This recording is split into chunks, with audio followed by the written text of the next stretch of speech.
안녕하세요. 미국 주식을 탐구하는 미탐TV입니다.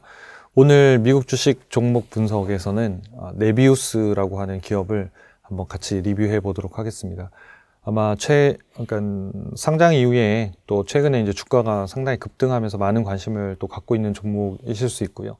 또 최근 또 주종도 받고 있는데 과연 이 회사가 AI 데이터 센터 관련해가지고 과연 주가가 앞으로 더 오를 수 있을지 이런 관점에서 한번 좀 살펴보도록 하겠습니다. 이 회사는 이제 쉽게 설명드리면 이제 GPU, 그러니까 엔비디아에서 GPU를 구매해다가 데이터 센터를 통해 가지고 렌탈 서비스를 제공하는 클라우드 플랫폼 회사다 이렇게 보시면 될 것 같아요. 그래서 이 기업에 대해서 과연 현재 우량한지, 그리고 리스크는 없는지, 그리고 진단, 그리고 밸류에이션, 그 다음에 향후 예상 실적까지 같이 한번 살펴보도록 하겠습니다.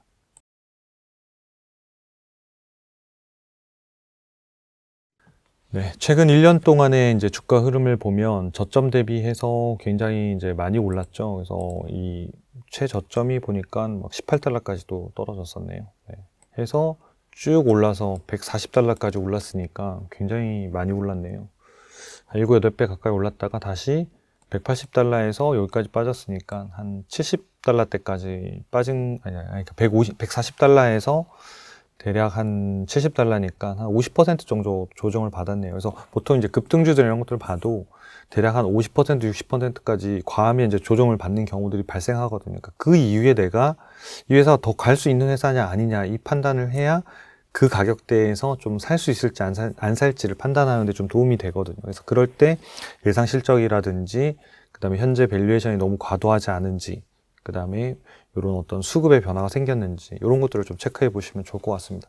최근에 이제 주가 흐름을 좀 살펴보면 사실 하락한 이후에 여기 이렇게 박스권이라고 하는데 좀 갇혀 있는 형태였었거든요. 그래서 좀 약간 수급이 좀 풀렸다 싶으면 또 조정받고 풀렸다 싶으면 조정받고 이렇게 이제 등락을 하다가 최근에 이렇게 이제 갭 상승하면서 이렇게 주가가 한번 좀 점핑한 적이 있거든요. 근데 최근에 이제 워낙 그 뭐 이제 미국 이라크 전쟁 때문에 이런 S&P나 나스닥 주가들이 많이 빠지면서 최근에 이렇게 조정을 좀 같이 좀 받은 상태입니다. 그래서 이 부분이 이제 좀 어떤 세계 경제에 또는 전쟁 상황들이 조금 잦아들면 좀 좋아질 수 있는 흐름에 있는 종목이 아닐까라고 생각은 하고 있습니다. 근데 뭐 알 수는 없죠. 여기서 또 상황이 더 심각해지면 어느 회사의 기업이라 말할 거 없이 다 빠질 수밖에 없을 텐데 현재로서는 어쨌든 좀 꽤 오랫동안 거의 한 5, 6개월 동안 왔던 박스권을 상향 돌파했었다는 건 최근에 주가는 이제 요런 전쟁이나 이런 뉴스들 때문에 좀 조정을 받고 있는 상황이다. 그래서 이런 것들을 염두에 두고 좀 보시면 좋을 것 같습니다.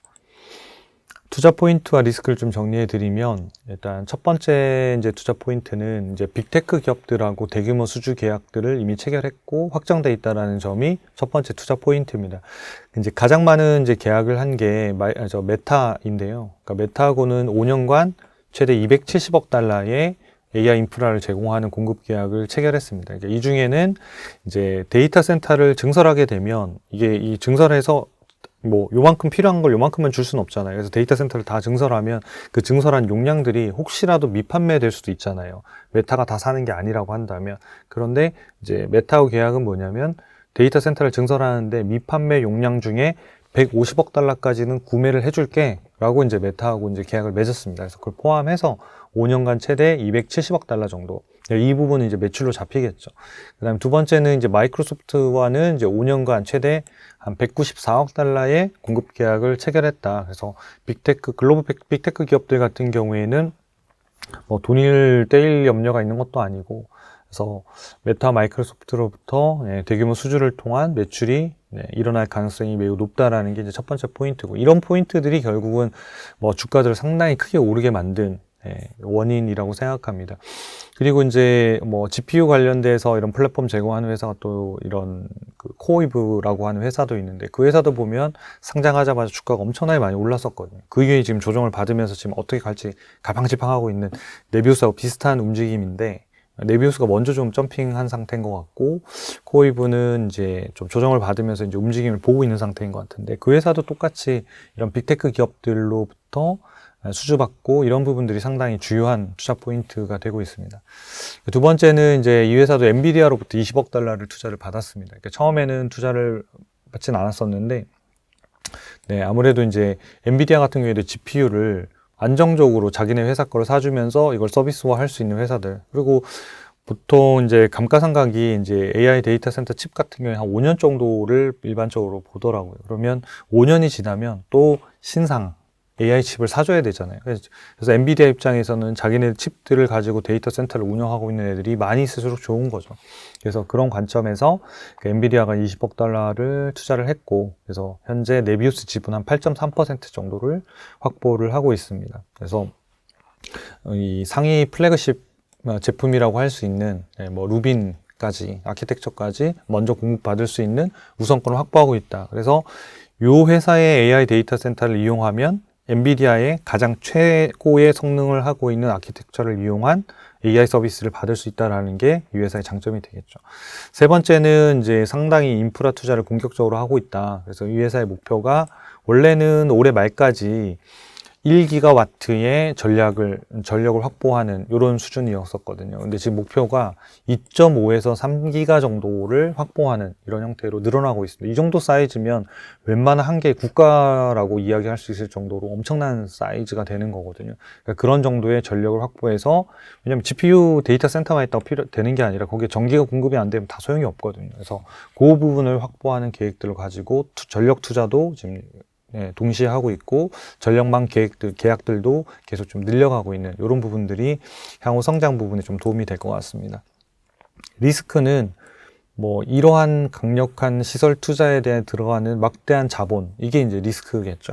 그래서 이 회사가 지금 이제 전환사채로 43억 달러를 조달했고, 엔비디아로 20억 달러에서 63억 달러를 가지고 투자를 하고 있지만, 이 돈으로 가지고는 턱도 없을 것 같아요. 그래서 훨씬 더 많은 돈이 필요할 것 같고, 그 부분들이 결국은 회사가 추가 증자나 차입금 확대들을 통해서, 물론 이제 매출을 통해서도 캐시가 들어오지만 그거보다는 설비 투자가 훨씬 더 많이 일어나야 될 가능성이 높기 때문에, 그런 부분들은 향후에 좀 지켜봐야 될 리스크로 좀 보시는 게 좋을 것 같아요. 그래서 왜냐하면 회사가 이렇게 돈이 언제까지 다 들어와서 흑자 전환한다는 계획이 있을 텐데, 그게 다 맞으려고 하면 엔비디아로부터 칩 수급도 원활해야 되고, 거기에 이제 꽂아 들어가야 되는 전력 공급도 원활하게 맞아야 되고, 그다음에 데이터 건설도 차질 없이 진행되고, 이 세 가지가 다 맞물려서 돌아가는, 하나가만 삐뚤게 하더라도 일정이 딜레이가 될 가능성이 있고, 일정이 딜레이가 되면 이 회사의 어떤 캐시플로 흐름 자체도 훨씬 더 늦어질 수도 있기 때문에, 이런 부분이 리스크고, 이 부분은 어차피 막대한 자본 지출을 하는 회사들이 다 있는 부분이라고 생각합니다. 그래서 이 부분들은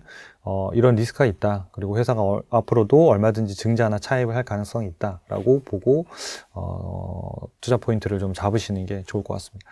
이제 저희 사이트 초이스탁으로 이동해서 저희가 한번 살펴보도록 하겠습니다.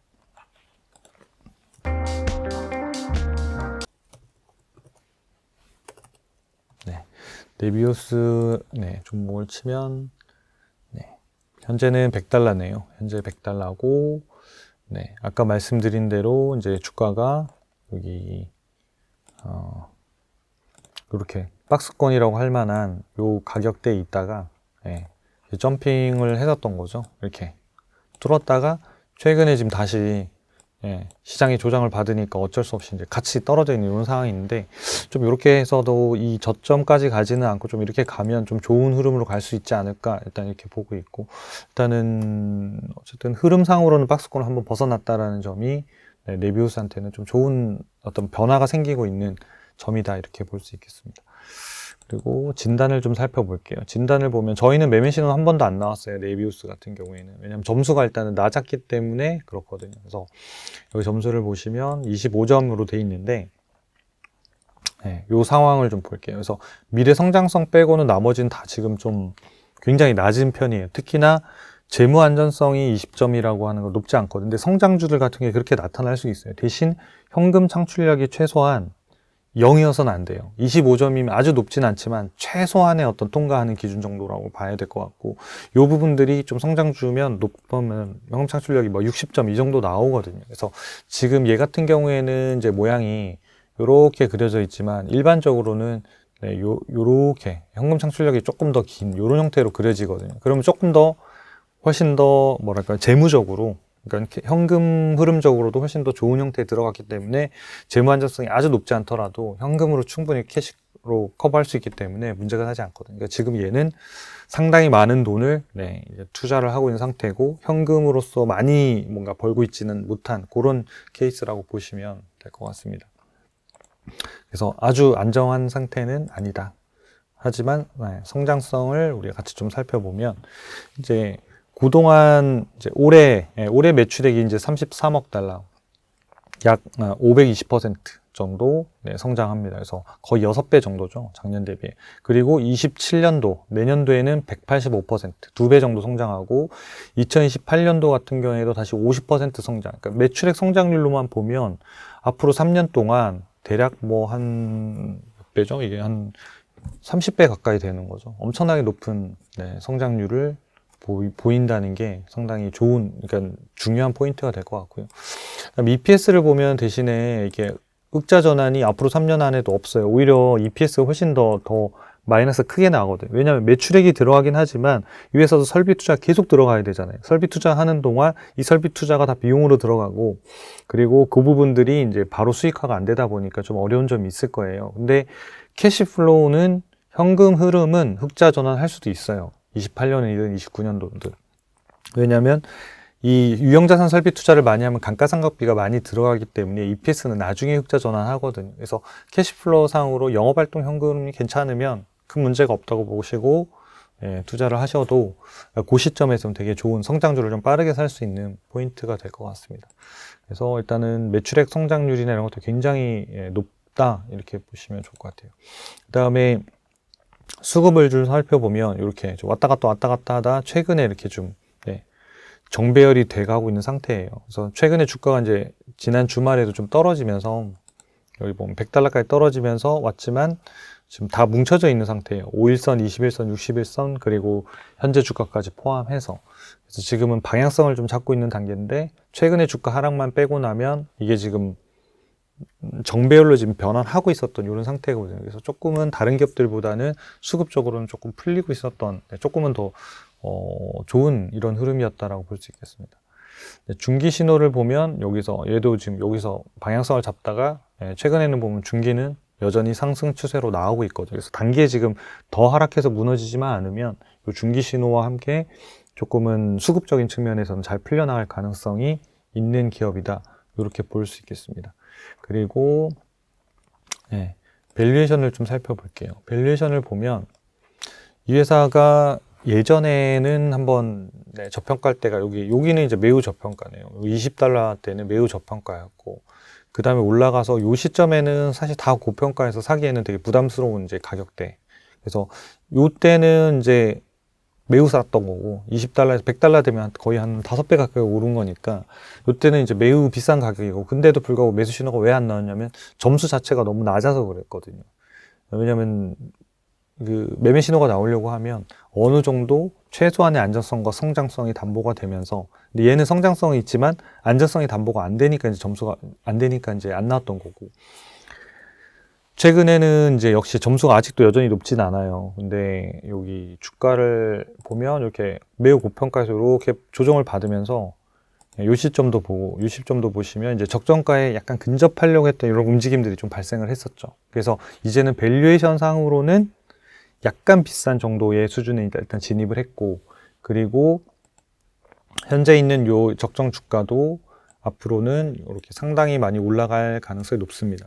그러니까 이 회사 같은 경우에는 밸류에이션을 저희가 퀀트 밸류에이션으로 저희가 알고리즘으로 하고 있는데, 얘가 지금 이제 PSR 기준 매출액 베이스로 지금 하고 있어요. 그래서 매출액이 뭐 아까 보신 대로 뭐 1년에 500%, 그 다음 연도에는 뭐 100% 이런 식으로 성장하기 때문에 요 기반이 되는 이 적정 주가도 상당히 많이 높아질 가능성이 있습니다. 그래서 지금은 뭐 적정 주가 수준이 여기서 보면 80달러지만 뭐 160달러에서 뭐 200달러 이런 게 훌쩍 넘어갈 가능성이 있습니다. 앞으로 한 1년 반 내에. 그래서 관심 있게 보시고, 또 이 회사 이제 아까 수급 부분들도 일단은 지금은 다른 회사에 비하면 상대적으로는 좀 잘 버티고 있는 그런 움직임들이 좀 있습니다. 그래서 그런 부분들 잘 참고하셔서 여러분 최종 의사결정들을 하시면 네, 좋으실 것 같습니다. 그래서 지금은 어쨌든 조정이지만 관망이라서 얘가 가격이 더 떨어지더라도 매수 신호가 지금 당장 나올 것 같지는 않아요. 왜냐하면 진단 점수가 25점으로 좀 낮기 때문에 그렇거든요. 얘보다는 조금 더 높아져야 되는데 어차피 이 점수는 약간 이제 매출액이 늘어나고 EPS가 턴하거나 영업활동 현금이 들어가면 아마 매수를 해도 되는 최소한의 점수를 넘길 것 같기는 해요. 그 기준을 넘기는 기준이 뭐 대략 한 길어봐야 6개월 정도일 것 같고요. 근데 이제 밸류에이션이 미리 싸면 내가 이게 턴을 할 거라는 걸 알면 진단에서 이 매매 신호에서 AI에서 안 나온다 하더라도 개인별로는 또 투자할 수 있는 시기를 잡을 수 있다고 생각하거든요. 그래서 여러분들 이 기업도 관심 종목에 넣어 두시고 투자하시는데 투자 판단하시는데 도움이 되시면 좋겠습니다. 시청해 주셔서 감사합니다.